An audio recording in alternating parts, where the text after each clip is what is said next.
So, ito naman ay mga good karma, mga kapiksi. So, ito ay mga magandang energy. Pagdating sa progreso sa buhay, ito guys, you are winning naman sa buhay. Ibig sabihin, panalo ka sa buhay, meron kang progress, meron kang magandang progreso, magandang pag-usad, pag-unlad, pag-asenso, mga kapiksi. Yung iba sa inyo, dahil ano yan guys, bahagi ng inyong good karma. Yung iba naman sa inyo dahil yan sa mga pagdadasal nyo, mga kapiksi. So, importante talaga yung magdasal, magtiwala.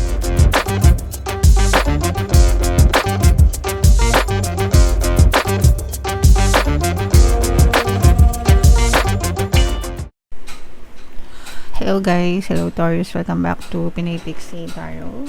Ang pamagat ng episode natin for tonight is Chinese New Year kapalaran guys, para ngayong February, para sa Taurus Sun, Moon, Rising Sign and Venus. Yung ating Chinese New Year, ang Chinese New Year ngayong 2026 ay sa February 17, mga kapiksi. So ang reading na to ay para sa period na yan. So ito yung mga angel messages para sa inyo guys. Ayan. So, ito guys, ibig sabihin itong wisdom, mas nagiging matalino kayo, mas nagiging wise kayo simula ngayong bagong taon ng Chinese New Year, mga kapiksi. Ito ay dahil sa mga past experiences nyo rin guys. Ibig sabihin, marami kayong natutunan, marami kayong mga lessons na na-absorb dahil sa mga previous experiences nyo sa buhay, and siya yung mga magsisilbing gabay sa inyo para hindi na kayo magkamali ngayong taon na to, or hindi naman sa hindi magkamali, pero maiwasan, no? Maiwasan yung paggawa ng hindi maganda, paggawa ng mga bagay na makakasira, and parang mas magfo-focus na lang kayo guys dun sa mga bagay na makakatulong sa inyo ngayong bagong taon, mga kapiksi. Okay? So, nandyan na yung mga maturity, mga kapiksi. And, ito naman guys, ibig sabihin nito, maraming influensya sa paligid nyo. Pero, depende na lang yun guys, kung paano kayo magpapa-influensya, no? Whether magpa-influensya kayo sa positive or sa negative, mga kapiksi, kayo na yun. Decision nyo na yun, mga kapiksi, kung saan kayo mas makikinig, or kung ano yung mas i-absorb nyo sa buhay. Syempre guys, palagi tayong positive dapat, no? And yung sinishare ko nga sa inyo guys na personal rule ko sa buhay, mga kapiksi, dalawa lang yung rule ko. Una, be positive. Pangalawa, maging consistent sa pagiging positive. So, ganun lang yung rule ko, mga kapiksi. Kaya kayo guys, maging positive din kayo, mga kapiksi. Okay? And eto naman guys, maaaring magkaroon ng separation. Ito, yung iba sa inyo, parang nilalayo nyo yung sarili nyo sa ibang tao, especially sa mga negative influences, mga kapiksi, or dapat ilayo nyo yung sarili nyo. So, imagine nyo, kunwari, ito yung mga negative influence, tapos ito ka, diba? So, ilayo mo yung sarili mo sa mga negative influences, ilayo mo yung sarili mo sa mga tao, bagay, sitwasyon, na hindi mo deserve, na toxic, na makasira sa inyo. And, dapat mag-focus lang kayo, guys, sa mga tao, bagay, sitwasyon na makakatulong sa inyo, mga kapiksi. Yeah. Okay? So, yan yung mensahe para sa inyo. Ito naman, sa love situation naman, love energy naman. By the way, guys, pasensya na kayo kung may naririnig kayo nagpupukpok sa kapitbahay namin. So, kung ano lang yung makaresonate, guys, take that message, kasi iba-iba kayo ng mensahe, iba-iba kasi kayo ng pinagdadaanan. So, eto guys, eto medyo negative ito sa relationship, mga kapiksi, no? So, yung iba sa inyo, it's either hindi kayo nakikipag-usap or hindi nakikipag-usap yung person nyo sa inyo. Nagkaroon dito ng pag-aaway, pagtatalo, and parang hindi pa kayo settle na ayusin, na makipag-usap Although, for some of you naman, parang yung isa, willing na ayusin, willing i-fix, willing i-repair. Pero yung isa, ayaw makipag-usap, ayaw makipag-cooperate. Siguro dahil nasaktan, upset pa, frustrated pa, disappointed, ganyan. And sometimes, yung mga ganito, kailangan muna ng space, mga kapiksi, lalo na kung masyadong mainit yung tension.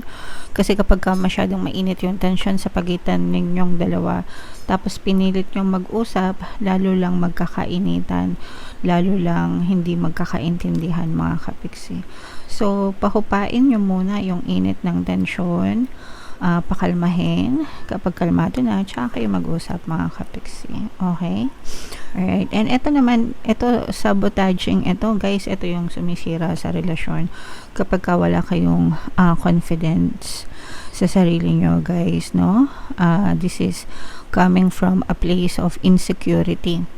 Yung mga insecure, yan yung palaging nagsiselos, palaging nagdududa, palaging naghihinala. So, kapag ganyan yung energy nyo, you are in a place of insecurity, mga kapiksi. Kaya palaging pinagdududahan yung person, especially kung meron kayong history, no? Ng person mo in the past. And kapag hindi nyo to naayos, paulit-ulit lang din itong cycle na to, guys. And paulit-ulit lang din na mangyayari. Remember, yung mga kuda, duda, yung mga pagsiselos na yan, those are negative energies. And kapag nangibabaw yan sa relationship, makakasira yan ng relasyon, guys. So, ang sagot dito ay self-love, guys, no? Kapag mahal mo yung sarili mo, inaayos mo yung sarili mo, you feel good about yourself, you feel confident about yourself, you feel happy about yourself, and hindi ka magsiselos, hindi ka may insecure, kasi ikaw lang sapat na, no? Kumbaga parang hindi mo kailangan ikumpara yung sarili mo sa iba, hindi ka matatakot na may iba, no? Kasi maganda and solid yung tingin mo sa sarili mo. So, yan ang solusyon sa mga seloso at selosa, mga kapiksi. Kaya nga dito sa channel natin, kung mapapansin nyo, meron tayong self-love na subliminal at saka yung panghalina subliminal. Ginawa ko talaga yan, guys, para sa mga seloso, selosa, sa mga insecure, mga kapiksi. So, kung kayo ay punong-puno ng insecurities, guys, no? Pakinggan nyo yung mga subliminals na yun and ayusin nyo rin yung sarili nyo, guys. Okay? Alright. So, comment down below, Taurus, if naka-resonate kayo dyan. Shuffle natin to, guys. Hanapin natin yung energy ng Taurus. Habang sinashuffle ko to, panoorin nyo muna yung video natin regarding sa ating paano mag-manifest ng abundance video course. Kapiksi, sawa ka na ba sa mga struggles at hirap sa buhay mo? Masipag ka ba at masikap sa buhay ngunit hindi ka pa rin umaasenso? Ilang beses ka na bang nag-attempt magnegosyo at mag-invest pero palagi ka pa rin nalulugi? Sa pagkakataon na ito ay maaaring may subconscious beliefs ka na nagiging balakid sa iyong pag-unlad at pagyaman. Introducing, paano mag-manifest ng abundance video course. Dito ay matututunan mong ma-overcome ang mga balakid mo para tuluyan ka ng umunlad, umasenso, sumagana, maging matagumpay, successful at maswerte sa iyong kabuhayan, pera, trabaho, negosyo sa lapi at kaperahan ng bonggang-bongga. Dali, mag-send na ng email sa pinoypixie@gmail.com at simulan na ang iyong pagyaman ngayon. Alright, so sa lahat ng gusto mag-avail ng course, guys, mayroon tayong paano mag-manifest ng abundance video course, paano mawala ang third party, at magkaroon ng harmonious na relationship, paano pabalikin si ex vice breakup.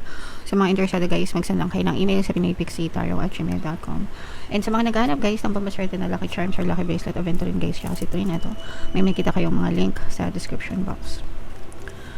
So, Taurus, kayo ay represent ng Queen of Pentacles sa ating spread, mga kapiksi. Meron din ditong presence ng another earth signs, Capricorn, Taurus, Virgo. For some of you, maaaring you may be dealing with another earth sign, mga kapiksi. Ito, guys, so nakikita, unahin natin yung negative, mga kapiksi, kasi for some of you may mga negative energies dito. Unahin na natin tong sa relationship, mga kapiksi, kasi ito, guys, no, yung nakikita natin na dumudurog ng puso nyo, mga kapiksi, super stressed, broken hearted. Pwedeng magkaroon ng separation dito, guys. Itong separation na lumabas dito kanina, no? Maaaring separation din ito sa relationship, mga kapiksi, kasi medyo hindi na maganda yung energy nyo, nag-aaway na. For some of you, pwedeng irreparable na ito. Ibig sabihin, hindi na maayos and palala ng palala. For some of you, pwedeng nagkakaroon din kayo ng problema sa pera ng person mo. Bukod sa mga problema sa relationship, pwedeng problema dun sa pera, yung issue nyo ng iyong partner o specific person. And at the same time, yung panlalamig na sinabi natin kanina, no? Na parang yung isa sa inyo gusto pang ayusin, yung isa pa ayaw makipag-ayos, ayaw makipag-usap. So ayan, lumalabas lahat yan ng energy na nakita natin dito sa spread nyo, guys. So more on love ito, more on love connection yung nakita natin na negative energy, mga kapiksi. So yan naman, syempre guys, pwede pa naman maayos yan kung gusto nyo talaga, pero ito yung mahabang proseso. Kailangan na masinsinang pag-uusap, kailangan ng forgiveness, acceptance, and pero minsan kasi guys, kapag ka unrequited na, ibig sabihin pag isa na lang yung lumalaban sa relasyon, medyo mahirap nang ayusin, mga kapiksi, pero may chance pa rin, okay? May chance pa rin na maayos, mga kapiksi. And pero for some of you naman, if ever na magkaroon ng separation, mga kapiksi, kasi nga 'di ba sabi ko sa inyo, maaring may maghiwalay, maaring magkaroon ng separation, maaring meron naman dumating na bagong pag-ibig sa inyo. So yun yung kapalit ng mga nawawala sa buhay natin, mga kapiksi. So kapag may nawala, may kapalit, mga kapiksi. And for some of you, maaring merong kapalit na dumating if ever man na matapos yung current relationship nyo, guys. And eto, nakikita natin na parang mas magiging wise ka sa pagpili, no? Ito yun, sinasabi natin na wisdom. Parang mas magiging wise ka sa pagpili ng next person mo, sa pagpili ng next na relationship mo, and based nga ito dun sa previous na experience nyo, mga kapiksi. So, more on love itong energy na unang lumabas, guys. So, tingnan pa natin kung ano pa yung pwede nating makita, Taurus. So, ito naman ay mga good karma, mga kapiksi. So, ito ay magandang energy pagdating sa progreso sa buhay. Ito, guys, you are winning naman sa buhay. Ibig sabihin, panalo ka sa buhay, meron kang progress, meron kang magandang progreso, magandang pag-usad, pag-unlad, pag-asenso, mga kapiksi. Yung iba sa inyo, dahil ano yan, guys, bahagi ng inyong good karma. Yung iba naman sa inyo, dahil yan sa mga pagdadasal nyo, mga kapiksi. So, importante talaga yung magdasal, magtiwala, at saka yung iba sa inyo talaga may mga plano, and yung iba sa inyo parang mas nagmamature na kayo, mas responsible kayo, mas accountable sa buhay nyo, hindi na kayo pabanjing-banjing, kumbaga talagang nandun yung pagkilos, pagsisikap at pagtsatsaga, kaya yung resulta sa inyong physical reality nakikita nyo rin dahil sa sikap, sipag at tiyaga nyo, guys. Okay? Alright. So, this is a very positive energy. Pagdating sa kabuhayan, i-mind nyo na itong magandang progress, good karma, itong mga answered prayers, yan, i-mind nyo na sa comment section, mga kapiksi. And comment down below, guys, if feeling nyo naka-resonate kayo dyan. Guys, available na yung money shaker jar natin, guys. Nag-post ako ng video, nag-post din ako sa community tab. I-check nyo na lang, mga kapiksi, kung gusto nyo mag-avail. Ito yung ating 2026 kapalaran, guys. Ito naman yung ating success stories ng paano mag-manifest ng abundance video course. Click here to subscribe, guys. Thank you for liking, sharing, and subscribing. See you next time. I love you all. Have a nice day. Bye-bye.